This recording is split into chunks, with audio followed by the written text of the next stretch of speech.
I opened my credit card statement one day and saw $18,000 in debt staring back at me. $18,000 on a credit card with 24.99 interest. I did the math on how long it would take to pay off making minimum payments, and the answer was literally, until I'm 47 years old. I was 26 at the time.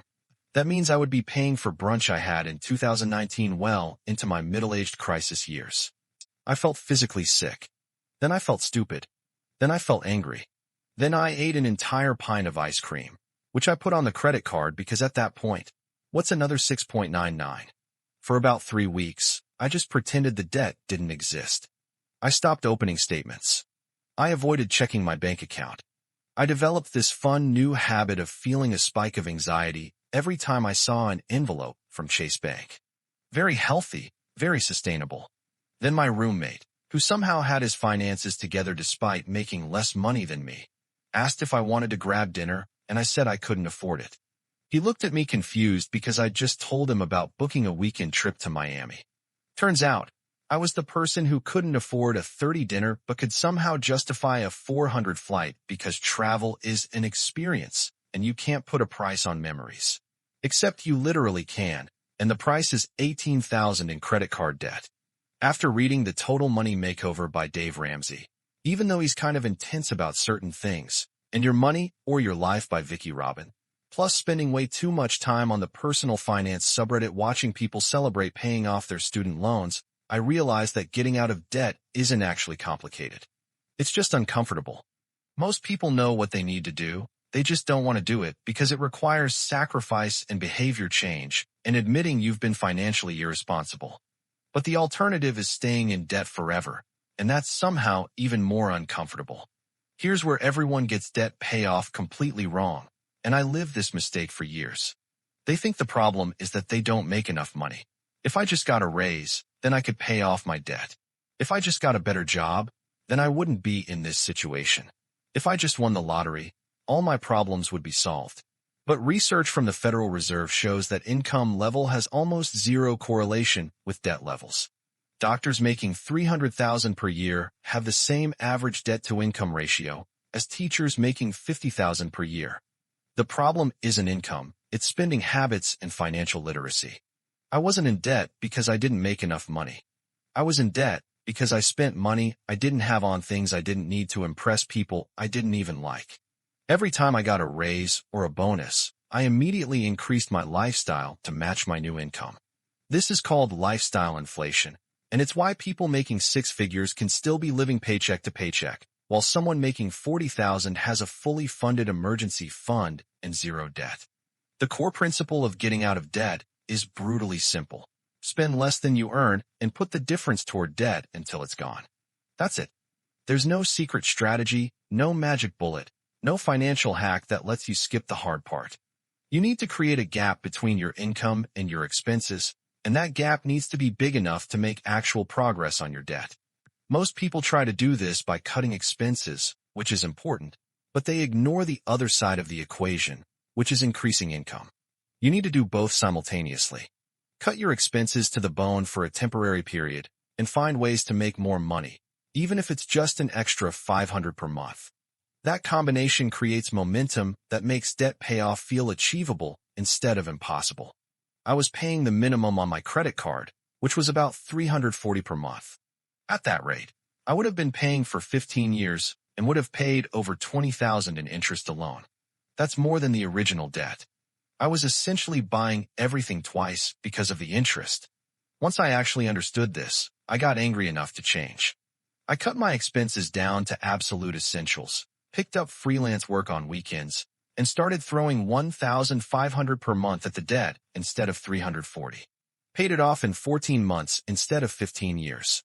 Same debt, different approach, completely different outcome. The first thing you need to do is face your debt head on. Make a list of every single debt you have. Credit cards, student loans, car loans, personal loans, money you owe your parents, that $50 you borrowed from your friend in college, all of it.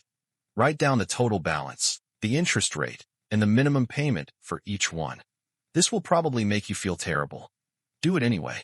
You can't fix a problem you're pretending doesn't exist. Once you have your list, you need to choose a payoff strategy.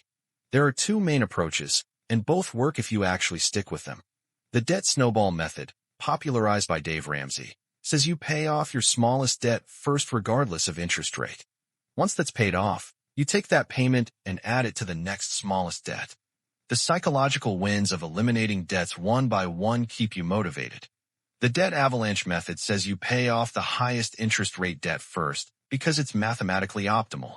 You'll pay less in interest overall using this method. Personally, I used the avalanche method because I'm kind of a spreadsheet nerd and the math made me feel better. But I know people who used the snowball method and actually stuck with it because the quick wins kept them going. The best method is whichever one you'll actually follow. Here's the key though, while you're paying off debt using whichever method you choose, you need to stop creating new debt. This sounds obvious, but it's where most people fail. They start paying down their credit card, then use the card for an emergency, or a vacation, or Christmas gifts, and suddenly they're right back where they started. You need to remove the ability to go further into debt. For me, that meant literally freezing my credit cards in a block of ice in my freezer. Yes, actually. I filled a container with water, put my cards in it, and froze them. Could I have thawed them if I really wanted to? Obviously. But the friction of having to wait several hours to use my card was usually enough to make me reconsider if I actually needed whatever I was about to buy. Now let's talk about the expense-cutting part, which is the part everyone hates because it requires actual sacrifice. You need to do a spending audit where you look at every single transaction from the past 3 months and categorize it. Rent, utilities, groceries, restaurants, subscriptions, shopping, entertainment, transportation, everything.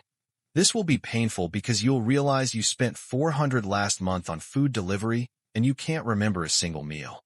Once you see where your money is actually going, you can identify what's essential and what's not. Essential: rent, utilities, groceries, transportation to work, insurance. Not essential: Netflix, Spotify, gym membership you never use, that meal kit subscription, eating out, coffee shops, online shopping, literally everything else.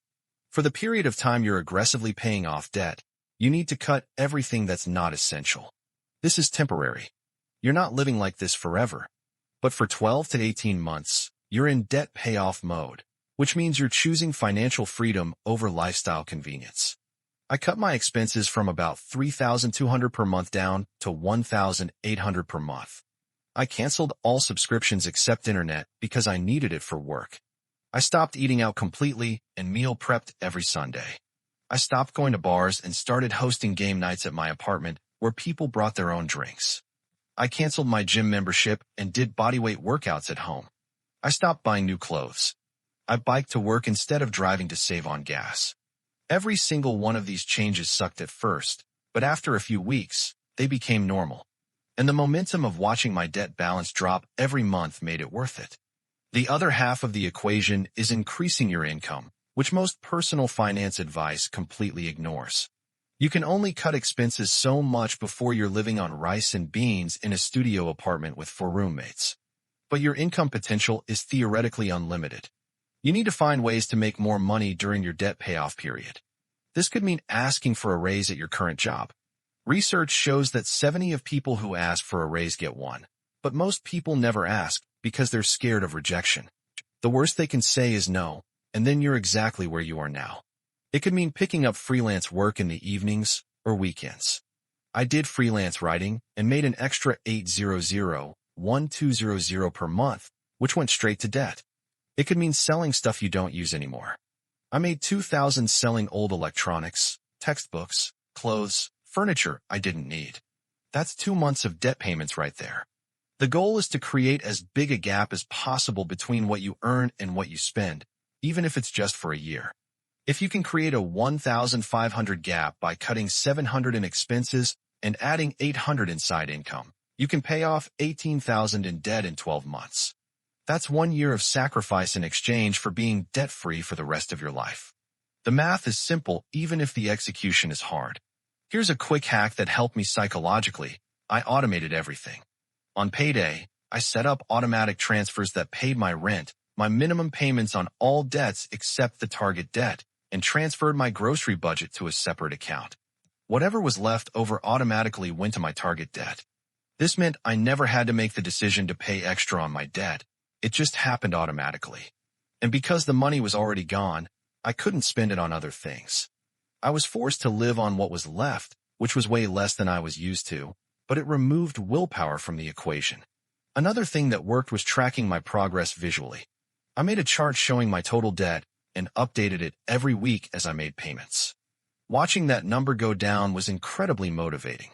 Some people use debt payoff thermometers or color in a grid where each square represents 100 paid off. Whatever makes the progress feel real and tangible will help you stick with it. The realistic timeline for debt payoff depends on your debt amount and how aggressive you can be with payments. If you have $10,000 in debt and can throw $1,000 per month at it, you'll be debt-free in 10 to 11 months depending on interest. If you have $50,000 and can only manage $500 per month extra, you're looking at about 8 to 10 years, which is why increasing income is so important for larger debts. For my $18,000 in credit card debt, paying $1,500 per month meant I was debt-free in 14 months. The first 3 months were brutal because it felt like the balance wasn't moving fast enough. But around month 6, I had paid off over $9,000 and the momentum was incredible. The last few months flew by because I could see the finish line. Getting out of debt isn't complicated, but it is hard. It requires you to sacrifice things you enjoy, work more than you want to, and confront the financial mistakes you've made. Most people would rather just ignore the debt and hope it somehow resolves itself. But debt doesn't go away on its own. It grows because of interest. The longer you wait, the worse it gets. The best time to start paying off your debt was 3 years ago. The second best time is right now, today. Make your list, choose your method, cut your expenses, increase your income, automate your payments, and then just execute consistently for however long it takes. It won't be fun, but being in debt forever is even less fun. I paid off that $18,000 in credit card debt in 14 months, and the day I made my final payment, I literally cried. Not because I was sad, but because I felt this massive weight lift off my shoulders that I didn't even realize was there. I'd been carrying around anxiety about money for years, and suddenly it was just gone. Now when I see an envelope from Chase Bank, I don't feel anything because I don't owe them money anymore. That feeling is worth way more than whatever I bought with that credit card in the first place. You can do this. It sucks, but you can do it. Start today.